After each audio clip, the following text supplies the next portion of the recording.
Hi, I'm Janene and I'm going to be with you over the next 8 sessions as we go through this book, Where Fear Rules. I want to share with you some of my own life experiences and some things that I've learned from the Lord and His Word throughout my journey of freedom from fear. Fear isn't always bad. There is healthy fear and unhealthy fear.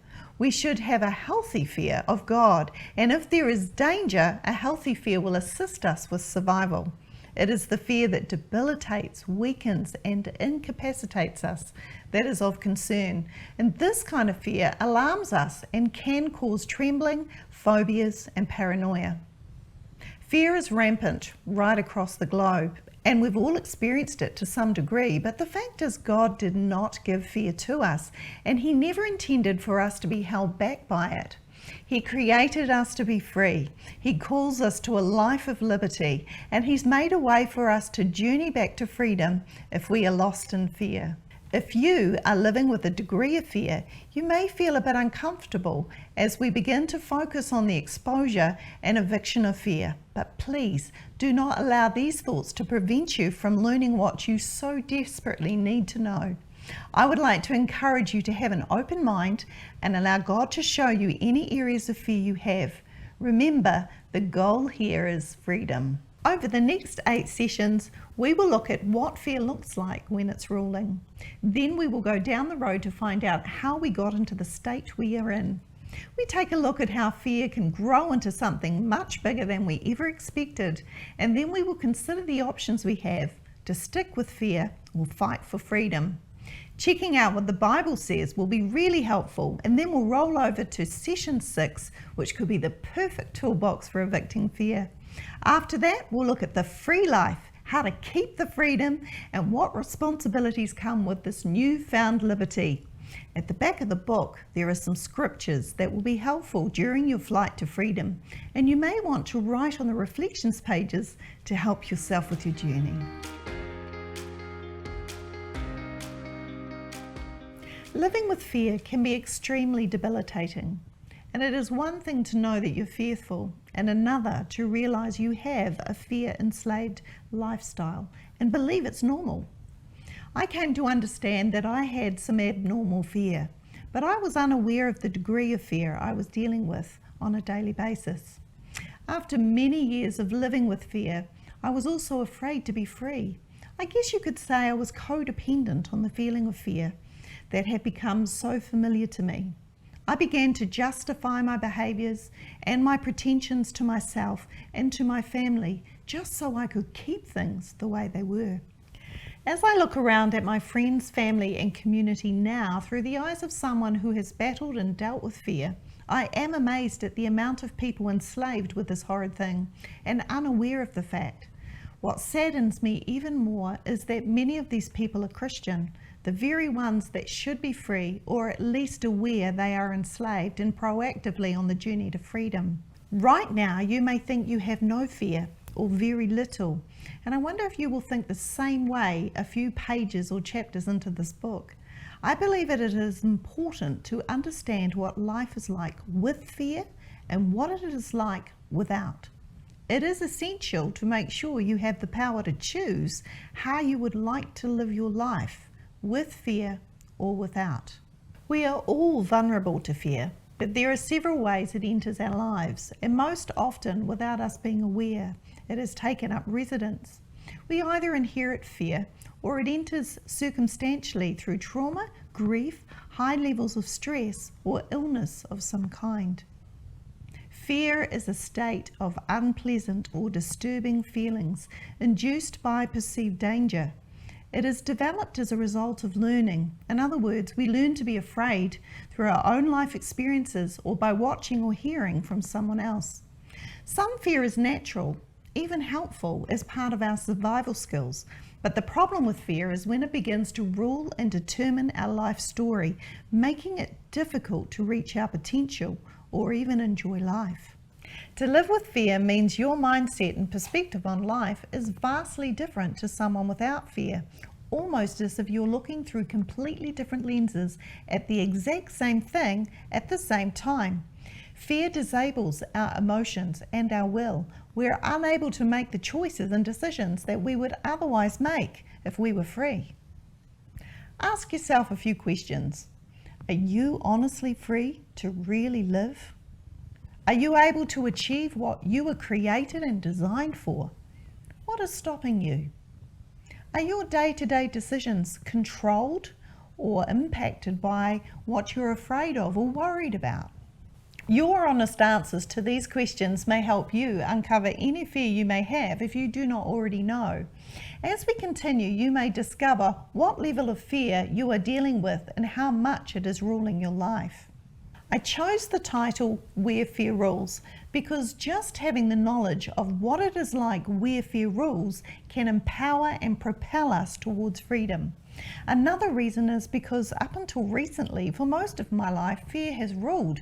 But now I'm experiencing freedom, and life is so much more meaningful and enjoyable when my decisions are not made through the eyes of fear or because of it.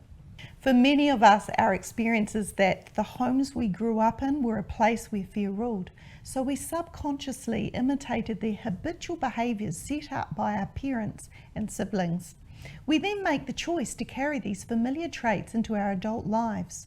For many of us, living in fear is normal and familiar, so why would we question it? But there are those who have been through traumatic life experiences, and no matter what age these events took place, our response can be to react in fear by forming new habits that we think will protect us. We allow fear to choose and decide how things will be from then on because we don't have the knowledge or the understanding at the time to consider what other options we have. Whatever our life journey, many of us find ourselves here, where fear rules. Fear saps the strength of anyone trying to live with it, debilitating them with low self-esteem, often to the point of suspicion and paranoia. Some fear produces an instant bodily response, like accelerated breathing rate or heart rate, blushing, goosebumps, sweating, increased muscle tension, sleep disturbance, butterflies in the stomach, and excessive alertness. And you may have noticed these kinds of signs or symptoms in yourself or someone else. It is good to remember that anxiety is a feeling of fear rather than fear itself. And there are different levels of fear as well as numerous things people are afraid of. So here's some common fears that we're going to look at.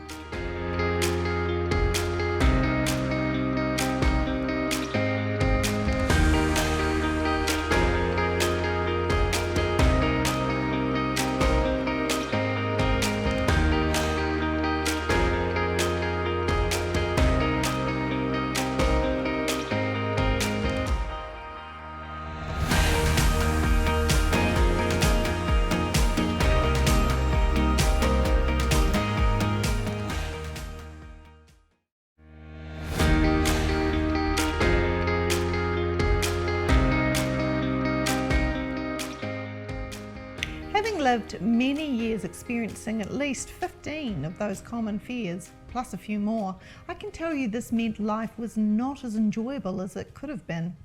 It led me to too many no's, too many can't do's. It led me to avoiding, preventing, and procrastinating. The boundaries and walls that I put up and the decisions were all wrapped up and set by my fears. I was shut into a small-minded lifestyle. My personal fear-induced lifestyle was a result of two scenarios. I grew up with some fear in my household, so fearful feelings and the behaviours that generally accompany it were just far too familiar to me. Knowing that we beget to our children from our own behaviours and responses, I will not blame anyone for the fears that I'd taken on, as unfortunately I will have done a similar thing to my own children. I wonder now if because fear was already familiar to me as a young child, that when I went through trauma, the natural thing to do was to go with the familiar feelings and responses, making the decisions that I thought would best protect me. The traumatic life experiences that I remember include a rather nasty occurrence when I was 6 years old. At the time it happened, I went into such shock that I was unable to tell my parents exactly what had taken place. They dealt with the situation as best they could with the limited information they had, but never knew the full details until I was an adult and free to explain. It was years later when I finally said out loud to someone that I was sexually abused that day, and despite the seemingly small level of abuse in comparison to many others' experiences, the impact was still great because of my age at the time. Looking back now, I can see how this horrid event damaged me. I was afraid of men, intimacy, physical touch, rejection, germs, doctors, failure, and so much more. Of course, there were many other life experiences that added to the above trauma over time, things that life hands out to all of us. I'm now going to talk about 7 common fears to add to the picture of what it can look like when fear is ruling. The first one is fear of man. It was a stranger that sexually abused me, but after the event, I was generally afraid and uncomfortable with most men. Those that were warmer and caring were easier to trust, but it always took me a while to feel safe with them. Men in authority positions were the hardest for me to trust, and unfortunately, I had some other common life experiences that compounded the issue through school and my early work life. These issues included things like an overly harsh male teacher at primary school and a difficult male boss in one of my first jobs. This all meant that though I was very capable, I did not come across well at times because I was afraid, insecure, and not at all confident. I found it hard to speak to people over the phone, and I would never approach someone I didn't know to talk to them in person, shyness being part of that issue, but not all. I was unable to deal with the concern if it meant talking to a man, so things remained unsaid and unchallenged and without closure. The second fear is fear of intimacy. It is a very sad thing to look hopefully forward to the wonderful things that marriage brings in the way of friendship, love, and intimacy, only to find out that when you finally get married, you discover that you have a fear of intimacy. This is clearly linked to the traumatic experience I had when I was 6, and exacerbated by other painful events that took place. This has been a really immense issue for me. It affected my marriage, my family, and my friendships. I'm very blessed, though, to have such a caring and understanding husband who has stood by me through all this. We've now been married 33 years. And then there's the fear of rejection. I do not remember a time when I was not afraid of what others thought of me. The horrible tangled web of worry and expectation that people will reject and not accept me because of what I say, look like, or for the reason that they just don't understand me. This fear leads into the habit of needing to impress particular people with the hope they will accept me and make me feel good about myself. But this kind of behaviour only ended in deep emotional pain because whether these people showed obvious signs of acceptance or rejection, I would read and deduct from their actions and language that I had again failed to make and maintain a good impression. This is a raging, emotional, vicious cycle, and one that is a lot more rampant across humankind than we care to realise. Number 4. Fear of germs.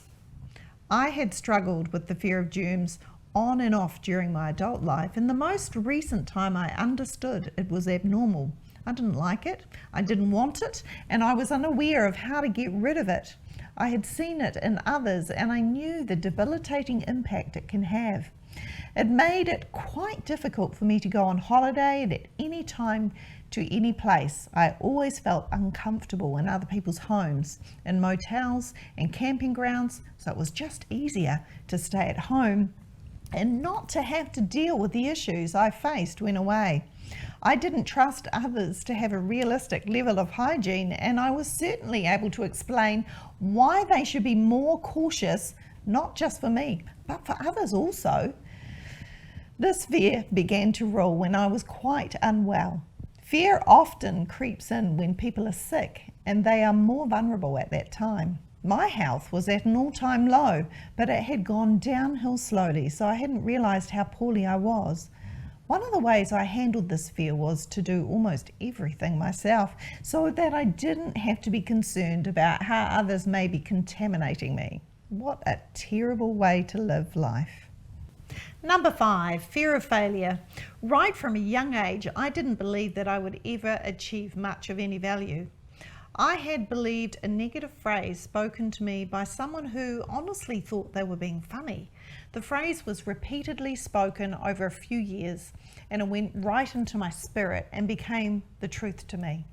If the person realised what they had done, I would hope that they'd be horrified, and I'm sure that they would be. But the impact was big, and it has taken a long time to deal with. I do love to do things really well, and I take pride in doing so, but the need to be and do things perfectly often makes it hard for me to accept when I do something that's clearly not good enough. The downside to perfectionism coupled with insecurity is that I developed a strong need to impress others and therefore receive affirmation.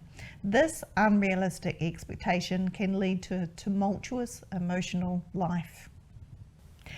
And then there is stress, number 6. When we live with constant and noticeable levels of fear, we will generally begin to openly display mental tension.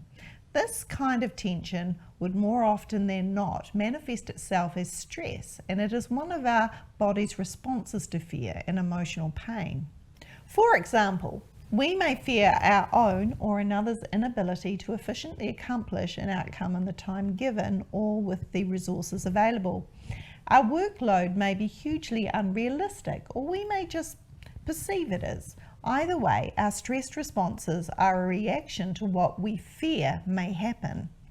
When we are well entrenched in stress, it could be true that our ability to accurately gauge what is realistic is now unreliable. When we experience excessive stress over long periods of time, it can impact our physical and mental health. In fact, a very high percentage of sickness arises from stress, anxiety, and fear. The issue of stress has been a problem for me for many years. It has affected my emotions, thinking ability, physical health, and behaviour.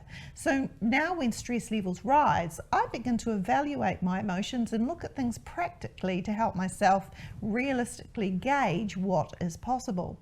This nearly always prevents stress from taking over and ruining my day.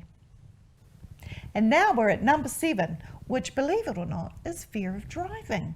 I was afraid to drive a car and didn't get my license until I was 28 years old and about to give birth to my first child. I'd never heard of people being afraid of driving before, so was quite surprised to find out it actually is a fear shared by many others.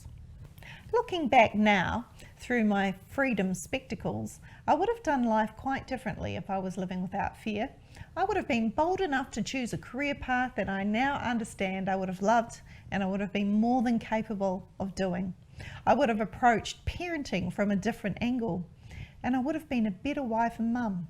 I don't think I was a bad mother though, but hindsight is great, isn't it? I would have loved my family, my friends and community more freely. I would have been more easygoing and I would have been at peace. It's important to know that fear is the opposite of faith. Fear says you can't. It doesn't trust. It hinders, it weakens, and it debilitates. But faith says you can, even when you cannot see what you may feel you need to see. Faith trusts God, and it allows, it authorizes, and it empowers. Hebrews 11:6, and without faith it is impossible to please God, because anyone who comes to him must believe that he exists and that he rewards those who earnestly seek him. And I love this in Mark 9:23. A man brought a son who was possessed by a demon to Jesus, and the man said to him, "If you can do anything, take pity on us and help us." Jesus replied, "If you can," said Jesus, "everything is possible for one who believes." I love that. There was a woman who lived a sinful life who poured costly perfume on Jesus' head and feet. And in Luke 7:50, Jesus said to the woman, "Your faith has saved you. Go in peace." There is hope If you are struggling with fear or anxiety, there is hope. We just have a little work to do to get your mind into the right place.